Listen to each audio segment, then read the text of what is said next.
Seja bem-vindo ao Echo Journal Club, o podcast que traz as últimas atualizações em ecocardiografia, de forma prática e direta. Eu sou a Bárbara Linhares e ao meu lado está o Felipe de Oliveira, criador do Eco Descomplicado. Juntos, exploramos os artigos científicos mais relevantes e aprofundamos o conhecimento em imagem cardiovascular. Prepare-se para mergulhar nesse universo fascinante e transformar sua prática clínica. Seja muito bem-vindo, seja muito bem-vinda a mais uma edição do Echo Journal Club. Meu nome é Felipe, eu sou cardiologista e cardiografista e criador do Eco Descomplicado. E para esse projeto, eu estou aqui acompanhado da Bárbara. Olá, pessoal. Eu sou a Bárbara Linhares Landesic, sou cardiologista e ecocardiografista do Hospital Biocor Redditor, em Belo Horizonte, e sou criadora do podcast The EcoCast, que trazemos atualizações em cardiologia e ecocardiografia para vocês. Tenho certeza que, na nossa especialidade, sempre há algo que a gente pode aprender uns com os outros. Então, espero que esse seja um momento enriquecedor para todos nós. Esse é um projeto que tem por objetivo trazer aí as principais publicações das revistas mais relevantes para o nosso universo aqui da cardiografia, tentando trazer essas publicações de maneira mais acessível para você que faz eco no seu dia a dia. Tenho certeza que isso vai te ajudar também a fazer eco com mais segurança, então acompanha a gente para se aprofundar no universo da cardiografia e seguir se mantendo atualizado.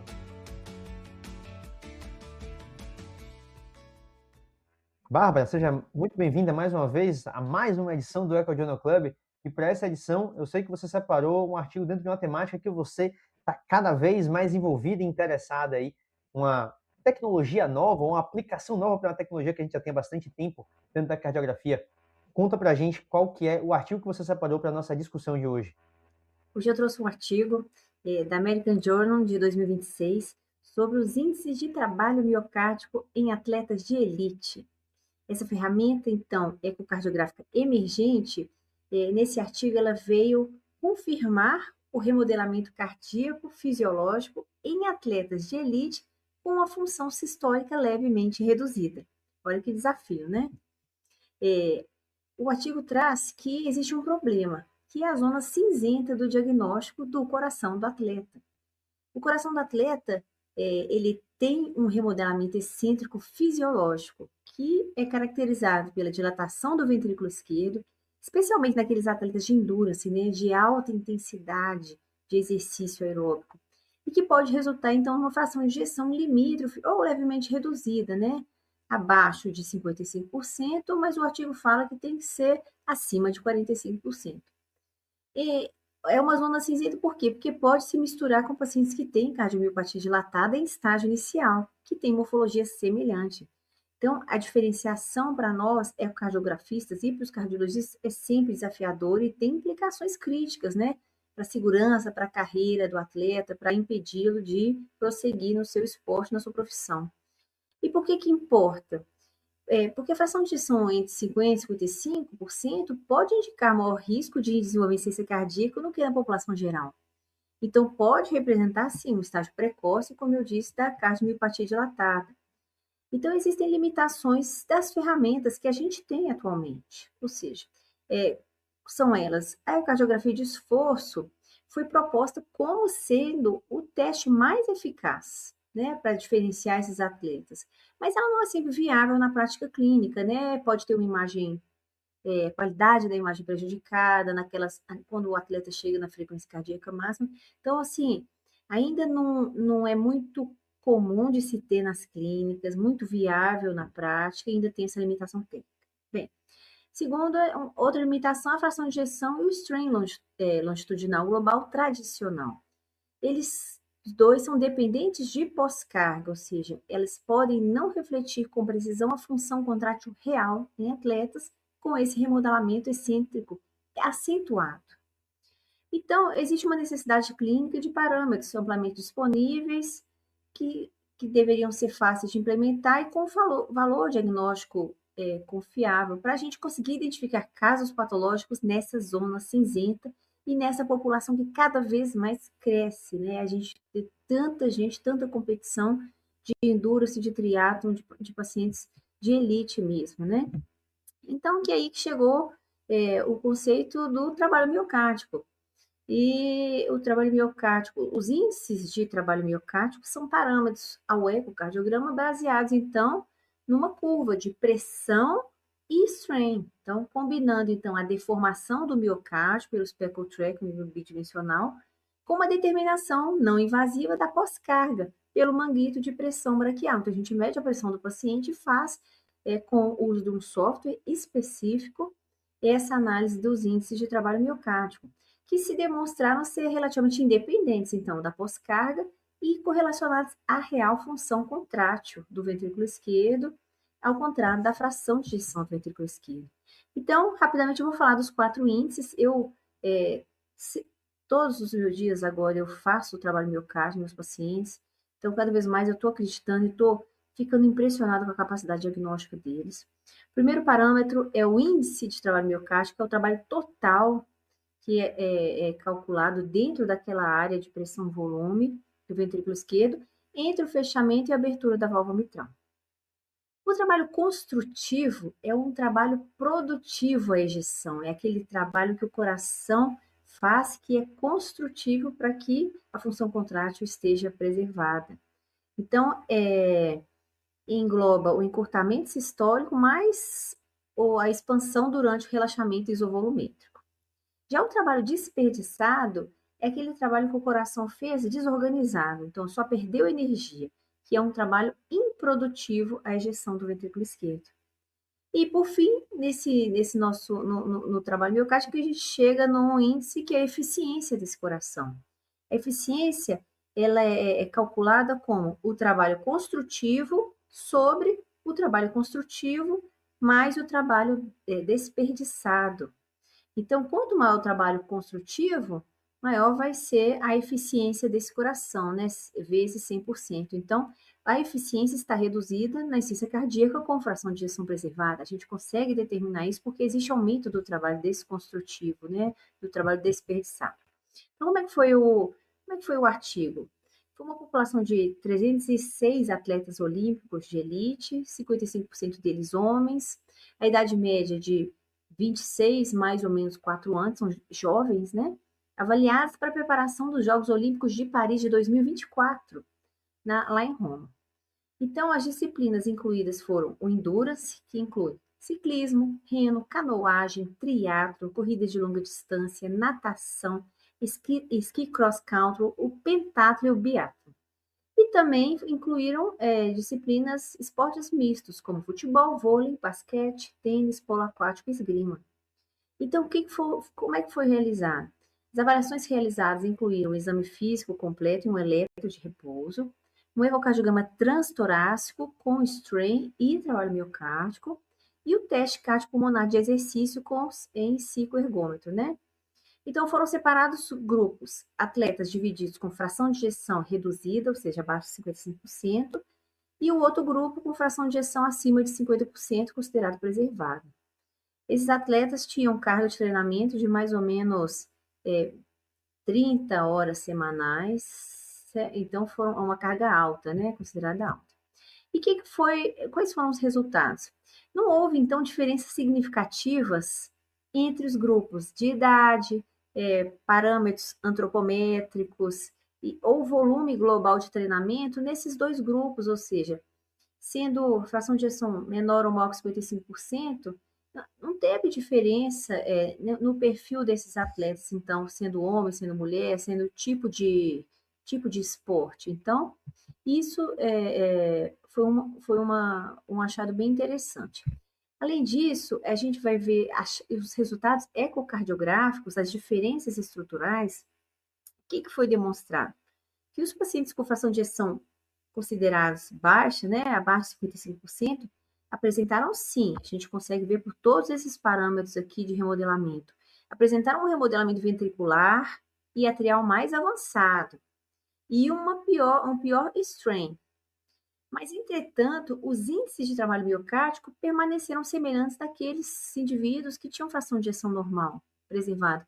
Então, sugerindo que a preservação relativa da performance mecânica do coração pelo trabalho miocárdico, apesar dessas alterações estruturais e da redução sistólica convencional pelo strain. Então, apesar de haverem mudanças nos parâmetros tradicionais, diferenças nos parâmetros tradicionais. No trabalho miocárdico, não houve diferença significativa entre os grupos. Então, o que provavelmente está acontecendo? O artigo fala que a redução discreta ou moderada da fração de ejeção ao ecocardiograma tradicional não significa necessariamente redução do trabalho miocárdico. Então, entender essa diferença para a gente é muito importante. O que pode estar acontecendo? Esses pacientes com fração de ejeção abaixo de 55% apresentam adaptações compensatórias. Então, apesar dessa queda da fração de ejeção, o coração, ao exame de trabalho miocárdico, mantém a eficiência energética global preservada e não se deteriorou.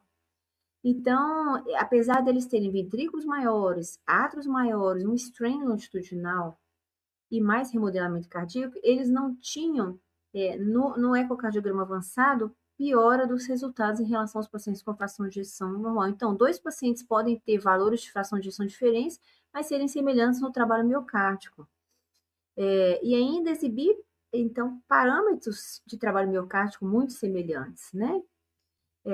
Então, o artigo vem falar que o trabalho miocárdico, os índices, esses índices que eu disse, fornecem informações complementares ao strain e à fração de ejeção do ventrículo esquerdo, então, permitindo identificar, então, pacientes com disfunção oculta ou preservação funcional inesperada. Então, essa figura é um paciente, é uma curva de pressão e volume desse paciente, de pressão e volume desse paciente, de um atleta de 28 anos de ciclismo.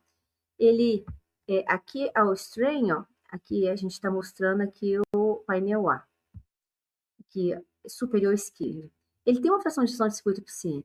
Um strain global longitudinal do ventrículo esquerdo de 18,8%.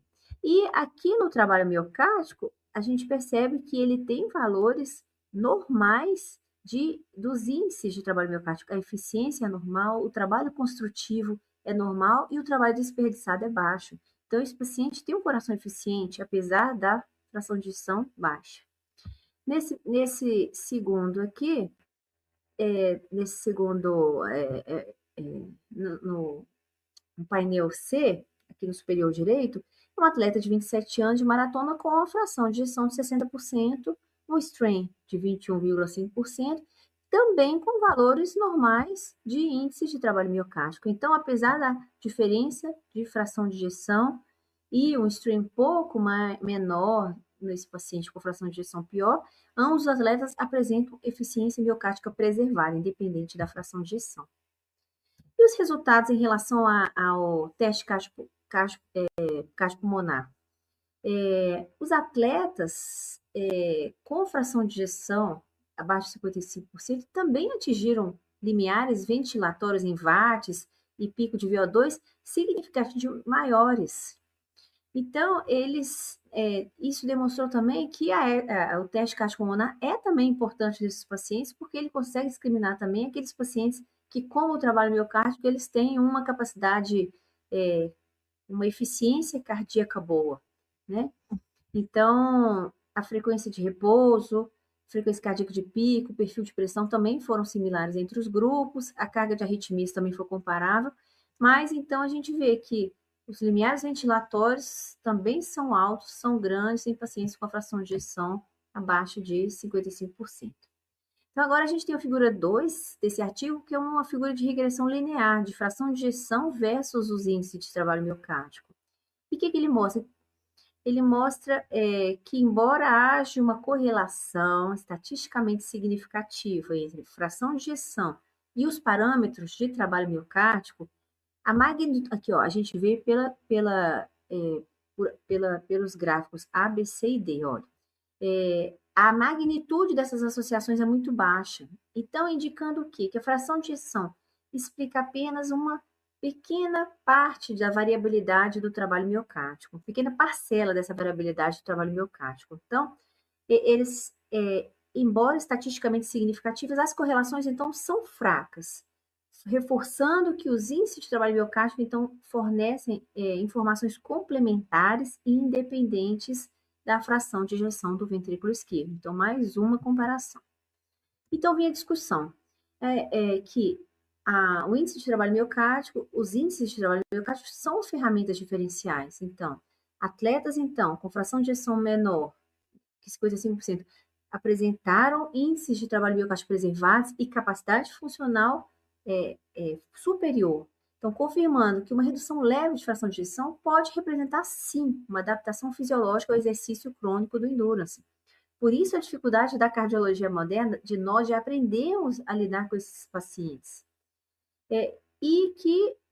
Outra discussão é que os índices mais miocárdicos são independentes da pós-carga. Então, ao contrário da fração de ejeção e do strain, o trabalho miocárdico é independente da pós-carga, então dá uma confiança melhor sobre a função contrátil real desses atletas com remodelamento excêntrico. E o potencial, então, para uma triagem rotineira, ou seja, será que o trabalho miocárdico pode ser incorporado ao rastreamento cardiovascular desses atletas de elite, com remodelamento excêntrico acentuado, então melhorando então a acurácia diagnóstica e minimizando então falsos positivos? Então, o artigo termina falando das limitações e das perspectivas futuras. Então, assim, as limitações do estudo foram ausência de pacientes com cardiomiopatia dilatada confirmada, então a gente não teve uma possibilidade de definir valores de limiar de índice de trabalho miocárdico para diferenciar o normal do patológico, pequeno número de atletas de sexo feminino, o artigo não pôde excluir substâncias de doping, né? Porque o paciente fala que não tomou, mas na verdade ele pode ter tomado, né? E traça direções futuras.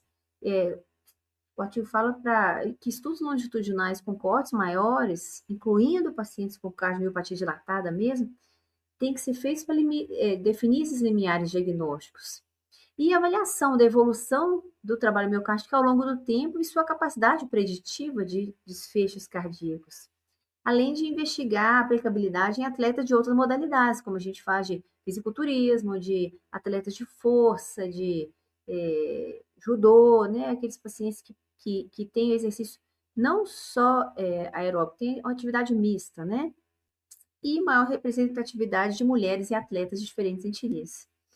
Então, o ponto de partida aí o estudo abre caminho, então, né, para investigações futuras com cortes maiores, incluindo pacientes já cardiopatas, para validar esse papel dos índices de trabalho miocárdico na cardiologia esportiva. O que você achou, Felipe? Interessante, né? Artigo que é super interessante não só pelo que se propõe diretamente, né, por tirar uma dúvida, esclarecer ali se aquele paciente que é atleta, será que ele de fato tem uma alteração cardíaca porque a fração de ejeção é levemente reduzida?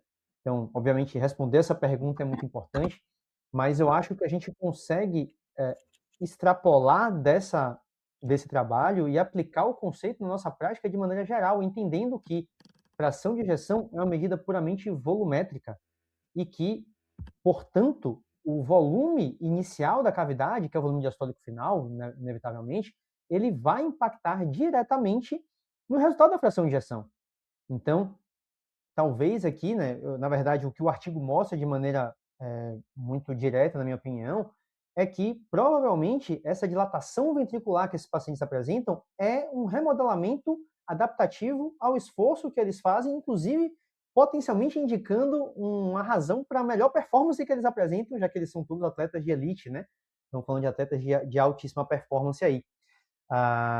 Mas esse conceito ele se aplica na nossa prática também. Obviamente, a gente avaliando atletas, mesmo que de fim de semana, mas aquele paciente que joga bola 3 vezes por semana, que tem um VE um pouquinho mais dilatado e que tem uma fração de ejeção que é no limite inferior ali, talvez não tenha nada de errado com ele, aqueles 50%, 52% ali sejam realmente típico dele em repouso. Né? Obviamente, fazer a avaliação com estresse físico é sempre interessante, mas a gente está fazendo eco de repouso na maioria das vezes. E também, para o outro lado, em pacientes patológicos, fração de ejeção preservada não quer dizer função ventricular normal, porque cavidades muito pequenas tendem a ter fração de ejeção normal, mesmo com disfunção sistólica, né? E muitas vezes uma leve queda na fração de ejeção não significa que você tenha de fato uma função sistólica reduzida, pode ser um ventrículo esquerdo super adaptado ali, seja nesse caso ao esforço físico ou outras condições hemodinâmicas aí eventualmente também. Eu acho um trabalho muito bacana justamente por isso, porque a gente consegue não só aplicar ele bem no cenário que foi trazido por você aí nessa apresentação, como também para outras áreas da cardiologia e cardiografia.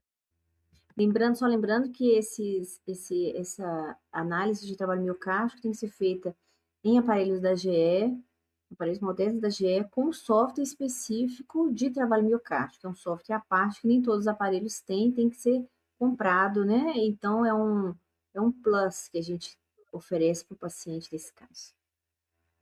É algo que definitivamente ainda não está para todo mundo, mas quem sabe a tecnologia vai expandindo, como a gente antigamente não tinha esse do lado esquerdo, e a gente tem a maioria dos aparelhos hoje que vem para o mercado já vem com o software do lado esquerdo.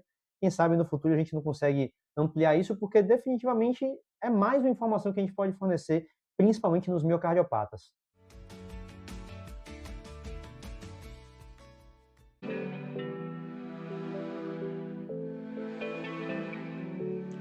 Obrigada por nos acompanhar no Eco Journal Club.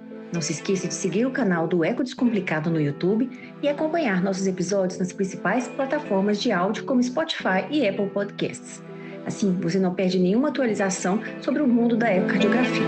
Até o próximo episódio.